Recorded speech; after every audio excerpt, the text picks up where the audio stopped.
सलाम पाकिस्तान। हेडलाइंस आपने जानी। इस बुलेटिन में 24 न्यूज के नाज़रीन के साथ साथ यूके 44 के नाज़रीन को भी खुशामदीद कहेंगे। मैं हूँ रुखमा इरफान मलिक, मैं हूँ हैदर अवान और मैं हूँ फरवा वहीद। इस बुलेटिन समेत 24 न्यूज की लाइव स्ट्रीमिंग आप देख सकते हैं youtube.com/24 News HD पर।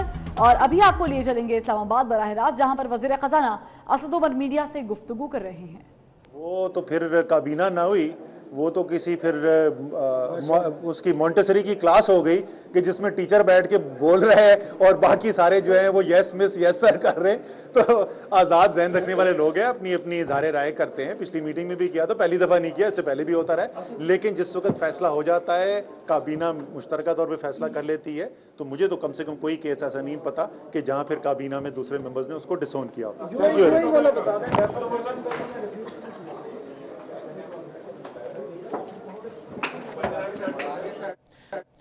वज़ीर खजाना असद उमर तकरीब से खिताब कर रहे थे। आगे बढ़ते हैं। सुप्रीम कोर्ट ने कहा है कि साबिक सदर परवेज मुशर्रफ अगर 2 मई को ट्रायल कोर्ट में नहीं आते तो इस्तगासा के दलाल सुनकर हतमी हुक्म जारी किया जाए। मुशर्रफ गवाह पेश करने का हक भी खो बैठेंगे। सुप्रीम कोर्ट ने परवेज मुशर्रफ संगीन खदारी केस का फैसला सुना दिया है। तफसीलात क्या हैं, ये रिपोर्ट देखिए।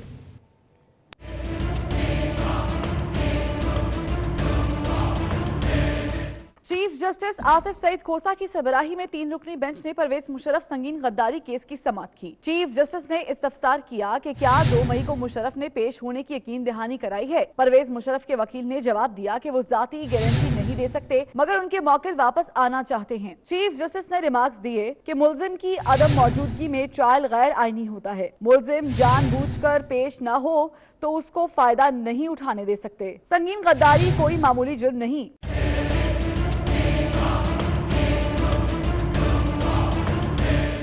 समाअत मुकम्मल होने पर अदालत ने फैसला सुनाते हुए कहा कि अगर 2 मई को मुशर्रफ अदालत नहीं आते तो उनके तमाम हुकूक कानूनन खत्म हो जाएंगे। 342 का बयान भी रिकॉर्ड नहीं किया जाएगा। ऐसी सूरत में ट्रायल कोर्ट इस्तगासा के दलाइल सुनकर हतमी हुक्म जारी करे। सुप्रीम कोर्ट के फैसले में मजीद कहा गया कि मुलजिम की दानिस्ता गैर हाजिरी की सूरत में उसे गवाह पेश करने का हक भी नहीं रहता। अगर परवेज मुशर्रफ 2 मई को वापस आ जाते हैं तो उनके सारे हुकूक बहाल होंगे। केस की समाअत गैर मुअय्यना मुद्दत के लिए मुलतवी कर दी गई।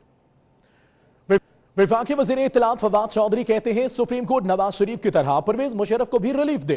परवेज मुशर्रफ बज़ाहिर बहुत बीमार लग रहे हैं, उनकी बीमारी का मामला भी नवाज शरीफ की तरह है। वो 24 न्यूज से गुफ्तगू कर रहे थे। देखिए, मुशर्रफ साहब जो है उनको ज़ाहिर है अदालत में पेश होना चाहिए, लेकिन अगर वो बहुत बीमार है, जो अपेरेंटली लग रहा है बहुत बीमार है, तो फिर सुप्रीम कोर्ट ने अभी नवाज शरीफ साहब को बेल दी है, तो उसके ऊपर भी मुशर्रफ साहब के ऊपर भी इस तरह ही गौर करना चाहिए। अब तो ये प्रेसिडेंट है कि अगर आप बहुत बीमार हैं तो आपको रिलीफ दिया जाता है। तो मेरा ख्याल है कि मुशर्रफ साहब के बारे में जो इतलात हैं वो तो यही है कि बहुत बीमार है, लेकिन जो ही उनको ठीक होना चाहिए उनको अदालत में आना चाहिए। वज़ीर ख़ारजा शाह महमूद कुरैशी का कहना है कि जहांगीर तरीन से गुजारिश है कि वो पार्टी इजलास में न बैठें। इससे मौजूदा चीफ जस्टिस आसिफ सईद खोसा के फैसले की तस्दीक होती है। उन्होंने मजीद कहा कि बेनज़ीर इनकम सपोर्ट प्रोग्राम का नाम बदलना हमाकत के मुतरादिफ है। मेरी गुजारिश है कि ऐसा न किया जाए। 18वीं तरमीम को ख़त्म करने का कोई इरादा नहीं रखते।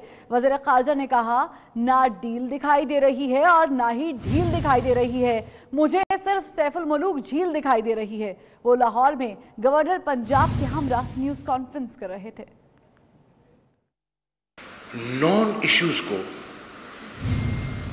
इश्यूज बनाना सियासी हमाकत होती है। मेरी राय में बेनज़ीर इनकम कार्ड का नाम तब्दील करना एक नॉन इशू को इशू बनाने के मुतरादिफ है। मेरी मुअद्दबाना गुजारिश होगी, मत कीजिए। और मेरी आखिरी अपील अपने पार्टी के एक बहुत ही मोहतरम और मोहसिन से है, जहांगीर खान तरीन से। मैं उनसे कहूंगा कि मेरे भाई सोचिए, आज जब आप सरकारी मीटिंग्स पर बैठते हैं तो फिर मरियम औरंगजेब साहिबा को प्रेस कॉन्फ्रेंस का मौका मिलता है और नून लीग सवाल उठाती है कि ये कंटेम्प्ट ऑफ कोर्ट नहीं तो क्या है। 62(1)(f अगर नवाज शरीफ साहब पर लग जाता है तो हम कहते हैं कि ओहदे के अहल नहीं है, ना पार्टी के ना सरकार के। और अगर 62(1)(f) हम पे लागू हो जाए तो उसका यार्डस्टिक और हो जाए। तहरीके इंसाफ का कारकुन ज़हनी तौर पर इसको कबूल नहीं कर पा रहा। इस वक्त जब आप आगे बैठते हैं तो आप इस वक्त के चीफ जस्टिस जनाब आसिफ सईद खोसा के फैसले की तस्दीक होती है। शाह महमूद कुरैशी ने जहांगीर तरीन को अहम हुकूमती इजलासों में ना बैठने का मशवरा दिया तो जहांगीर तरीन ने भी फौरी रद्द-ए-अमल दे दिया। कहते हैं वो जहां जाते हैं वज़ीर आज़म इमरान खान की मर्जी और ख्वाहिश पर जाते हैं। सियासी मामलात के हवाले से सिर्फ और सिर्फ वज़ीर आज़म पाकिस्तान को ही जवाबदेह हैं। जहांगीर तरीन ने मजीद कहा कि पाकिस्तान की खिदमत करना मेरा हक है और इस हक को शाह महमूद कुरैशी समेत कोई भी मुझसे नहीं छीन सकता है। तो रद्द अमल भी जहांगीर तरीन की जानिब से आ गया है सामने। उन्होंने कहा है कि कोई भी मुझे डिक्टेट नहीं कर सकता है, ये हक सिर्फ इमरान खान को है और मैं सिर्फ वज़ीर आज़म पाकिस्तान को ही जवाबदेह हूँ।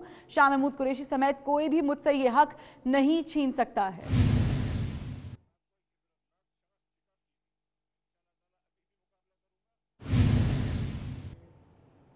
कराची में अब्बासी शहीद अस्पताल के डॉक्टर्स ने मसरूफ तरीन शाहराह एम ए जिन्ना रोड को बंद कर दिया है। डॉक्टर्स ने मेयर कराची और अब्बासी शहीद अस्पताल इंतजामिया के खिलाफ नारेबाजी की है। मजीद जानेंगे नुमाइंदा 24 न्यूज इरफान अब्बासी से। इरफान, बताइएगा क्या कहना है इन डॉक्टर्स का? ये डॉक्टर्स हैं अब्बासी शहीद हॉस्पिटल के जो इस शदीद गर्मी के अंदर, कड़ी धूप के अंदर यहाँ रोड के ऊपर मौजूद हैं और इनका जो एहतजाज किया जा रहा है वो सैलरी के लिए किया जा रहा है। इनका मुतालबा है कि फौरी तौर पर इनकी जो 4 महीने से रुकी हुई तनख्वाहें वो अदा की जाएं। ताहम जो मेयर कराची हैं वो अभी तक अपने ऑफिस से बाहर नहीं आए कि वो इन मुजाहिरीन से मुज़ाकरात करें, इनके मुतालबात सुने। मेरा कैमरामैन दिखाएगा कि एम ए जिन्ना रोड शहर की मसरूफ तरीन शाहराह है जो इस वक्त बंद कर दी गई है। ट्रैफिक का इज़्दिहाम है। दूर तक आपको मेरा कैमरामैन आपको ये ट्रैफिक दिखा रहा है कि जो मुकम्मल तौर पर बंद कर दिया गया है एम ए जिन्ना रोड पर। लेकिन मेयर कराची अभी तक अपने ऑफिस से बाहर नहीं आए हैं, ना ही जो KMC बल्दिया उज़्मा कराची का कोई स्टाफ इन मुजाहिरीन से मुलाकात करने के लिए यहाँ पर पहुँचा है। मैं कोशिश करूँगा इन डॉक्टर से बात करने के लिए। आप बताइएगा डॉक्टर साहब, ये जो एहतजाज है कितने माह की आपकी तनख्वाह है और क्या कहा जा रहा है? हमारी तनख्वाह तकरीबन 10-10 महीनों से नहीं आई है।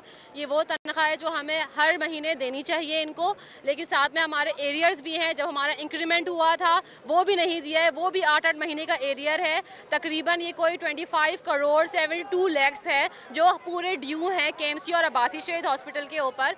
इसको करते हुए पूरा 10 महीना हो गया है जो हमें नहीं दिया गया। अच्छा जी, ये डॉक्टर्स हैं जिनका कहना है कि कुछ डॉक्टर्स की तनख्वाहें 4 माह से नहीं अदा की गई हैं, जबकि कुछ डॉक्टर्स की तनख्वाहें 10 माह से अदा नहीं की गई हैं। ये एक अलमिया है। ज़रूरत इस बात की है कि इन मुजाहिरीन के जो मुतालबात हैं वो सुने जाएं और जो मसाइल हैं बहुत शुक्रिया अपडेट करने के लिए। कराची में प्राइवेट स्कूल इंतजामिया ने मैट्रिक के तलबा का मुस्तकबिल दाव पर लगा दिया है।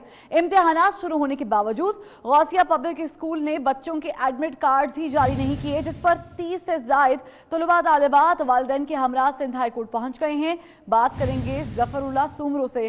जफरुल्लाह सुमरो, बताइएगा क्या वजूहात सामने आई हैं? अभी तक एडमिट कार्ड्स क्यों नहीं जारी किए गए? जी बिल्कुल, देखें आज जो है सुबह हाईकोर्ट में 30 जो जायद तलबा थे वो अदालत में पेश हुए। उनके साथ उनके जो वालिदैन थे वो भी पेश हुए। उनका ये कहना था कमरे अदालत में कि हमने तमाम सा जो वाजिबात होती है, तमाम सा जो रिक्वायरमेंट होती है स्कूल की, वो हमने पूरी की है, मगर उसके बावजूद भी हमारे बच्चों का जो इम्तिहान में नहीं बिठाया जा रहा है, उनको उनके जो एडमिट कार्ड है वो अभी तक जारी नहीं किया गया है। तो उसके अदालत ने ये मौका अपनाया कि हमारे बच्चों के जो एडमिट कार्ड है जारी किया जाए, क्योंकि उनका 1 अप्रैल से यानी कि उनके पेपर जारी है तो उनको पेपर में नहीं बिठाया जा रहा, उनके मुस्तकबिल का सवाल है। अदालत में उन लोगों ने ये मौका अपनाया कि जो भी इसके मामला आते हैं उसको बाद में हम तय करने के लिए तैयार है। अब अगर दीगर वाजिबात होती है वो भी देने के लिए तैयार है। काम हमारे बच्चों के जो एडमिट कार्ड है वो जारी की जाए, जिस पर अदालत ने फरीकैन को पूरी तौर पर तलब कर लिया। जिसके बाद जो मैट्रिक बोर्ड के वकील थे वो भी अदालत में पेश हुए। उसका ये कहना था कि हमने मैट्रिक बोर्ड से बात की है, काम आज ही उनके फॉर्म दोबारा भर के और उनका जो एडमिट कार्ड है वो जारी किया जाएगा। कुछ देर के बाद जब अदालत ने दोबारा केस की समाप्त की तो उसके बाद अदालत ने हुक्म दिया कि तमाम तरह जो 30 तालिबात थे उनके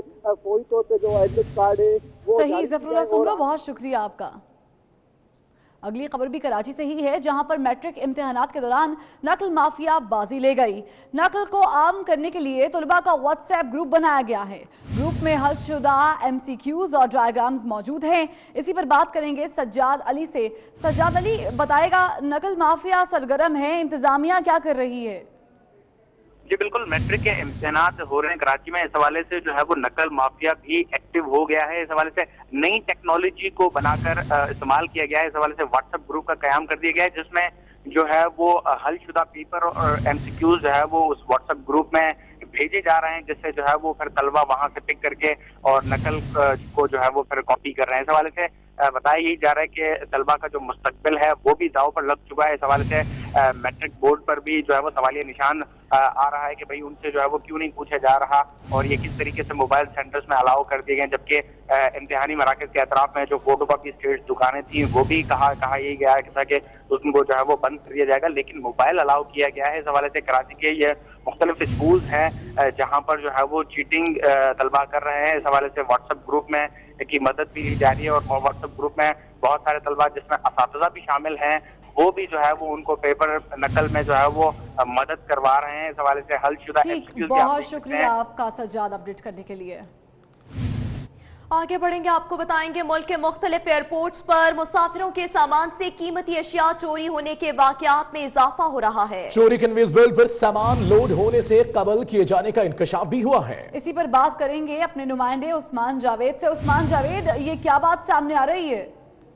जी बिल्कुल, मुल्क के मुख्तलिफ एयरपोर्ट पर मुसाफिरों के सामान से कीमती अशिया चोरी होने के वाकयात में इजाफा हुआ है, जिसमें मुसाफिरों के सामान से चोरी कन्वीनियर बेल्ट के पर सामान लोड होने से कबल चोरी होने का इंकशाफ हुआ है, जिसमें मुख्तलिफ एयरपोर्ट पर सामान चोरी होने के वाकयात पर सिविल एविएशन अथॉरिटी मुसलसल खामोश है, जबकि सियालकोट एयरपोर्ट पर भी मुसाफिरों का सामान से कीमती अशिया चोरी पर एहतजाज और मुसाफिरों की जो ये एहतजाज की फुटेज है वो भी उसमें भी देखा जा सकता है, जिसमें मुसाफिर एहतजाज कर रहे हैं। जबकि बैग खोला तो जो मुसाफिर है उनका ये कहना है कि बैग खोला तो मुख्तलिफ चीजें गायब थी और बैग से कीमती सामान और जो कैमरे हैं वो भी गायब थे और अमले का कोई शिकायत के बावजूद जो है वो कोई कार्रवाई। ठीक है उस्मान, बहुत शुक्रिया अपडेट करने के लिए। आपको लाहौर लिए चलेंगे, जहां पर मुस्लिम लीग नवाज के रहनुमा मीडिया से गुफ्तगू कर रहे हैं। मुल्क के आइन की खिलाफ वर्जी कर रहा है, इसके असरात का जायजा लेगी और एक मुतफिका लाए अमल बनाएगी।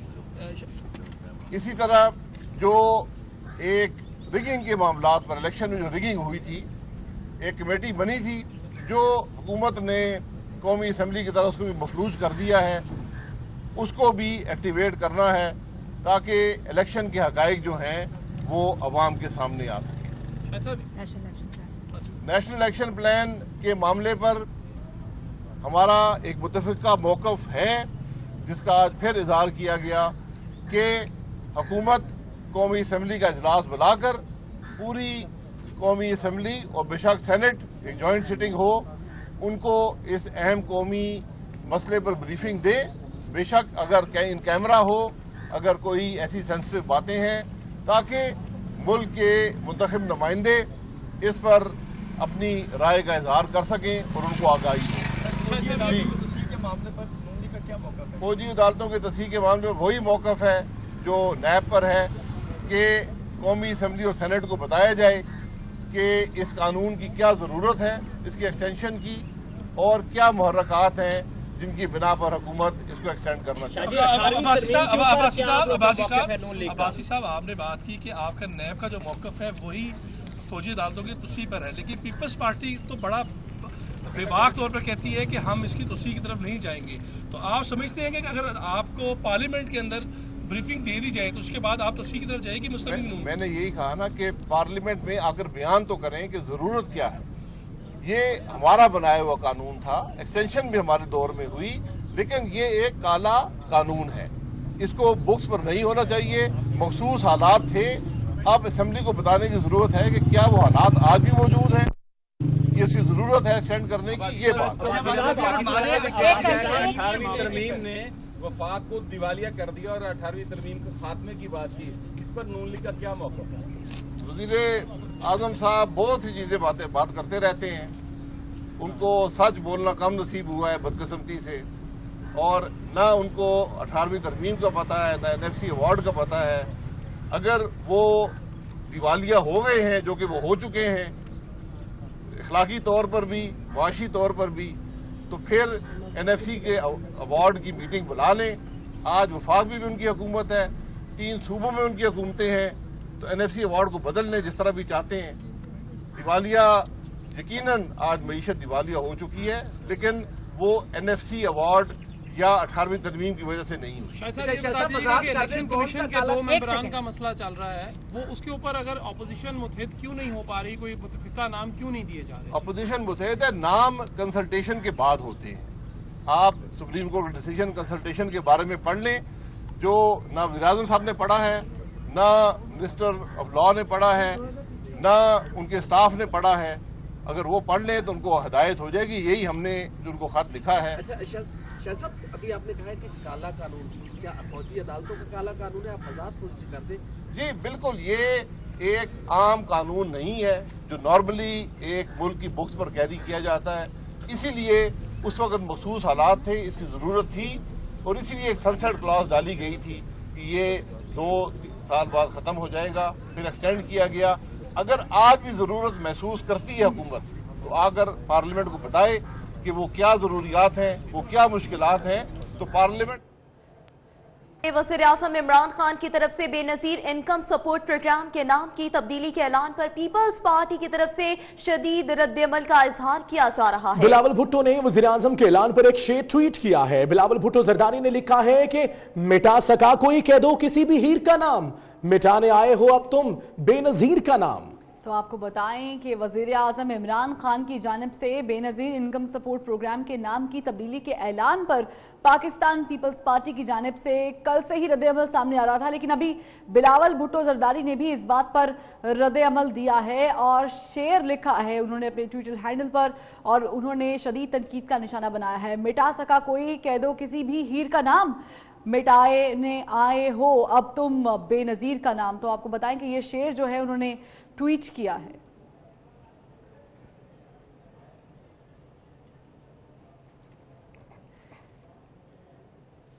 और अभी आपको बताएं कि ऑस्ट्रेलिया के खिलाफ कौमी टीम को क्लीन स्वीप शिकस्त पर स्टार क्रिकेटर्स का रद्द-ए-अमल सामने आ गया। मोहम्मद आसिफ, मोहम्मद इरफान और हुमायूं फरत ने वर्ल्ड कप में इन फॉर्म खिलाड़ियों को मौका देने का मुतालबा कर दिया। उन्होंने क्या कहा, आइए देखते हैं। देखिए, आप काफ़ी ट्राई कर रहे हैं, कोचेज, चीफ सेलेक्टर सारे मिलके, तो इनमें से काफ़ी देर से आबद अली परफॉर्म कर रहा था डोमेस्टिक क्रिकेट में। आपने देखा है कि जैसे उसको चांस मिला तो उसने प्रूव किया कि मैं पीछे परफॉर्म करके आ रहा हूँ। तो हसन अली को मेरे ख्याल में थोड़ा जल्दी की है। ख्याल में अगर वो भी थोड़े फर्स्ट क्लास मैच खेल के मैच्योर होकर जाता तो पाकिस्तान के लिए और बेहतर होता। देखें जी, उन लोगों ने कुछ ना कुछ सोचा ही होगा और अब उनको पता चल गया कि उनकी क्या खामियाँ, उनके सामने सारा एक पूरा स्ट्रक्चर आ गया। अब मैं समझता हूँ कि वो बेस्ट पॉसिबल जो 16 प्लेयर हैं वो बनाएंगे और उनके सामने मेरा ख्याल अब इनके लिए काफ़ी टफ हो गया, क्योंकि रिजवान भी 200 कर गया है, उसके अलावा हारिस सुहेल ने भी रन कर दिए हैं, और अब आबिद अली जो कि उन्होंने उसको खिलाया है और मैं समझ अच्छी बात है उसने परफॉर्म किया है, तो अब इनके लिए एक टफ होगा 15-16 प्लेयर पिक करना। देखिए, अभी तो टीम कंबाइन होनी है, क्योंकि यंगस्टर को इन्होंने मौका दिया है कि यंगस्टर को चांस दिया था। अच्छा एक चांस था यंगस्टर के लिए कि एक अच्छी रन करता और अपनी जगह बनाता वर्ल्ड कप के लिए। नो डाउट हम लोग 3-4 वनडे हारे हैं, मगर यंगस्टर ने नो डाउट सेंचुरी भी किया आबिद अली ने, मगर जितनी 270 रन और 2 सेंचुरियाँ एक ही इनिंग्स में हो जाएं और रन भी ना चेज़ हो, तो ये बड़ी हैरानकुन बात है कि इतना स्लो खेल के अगर आप मैच विनिंग इनिंग्स नहीं मिल रही थी। इस बुलेटिन से फिल वक्त इतना ही।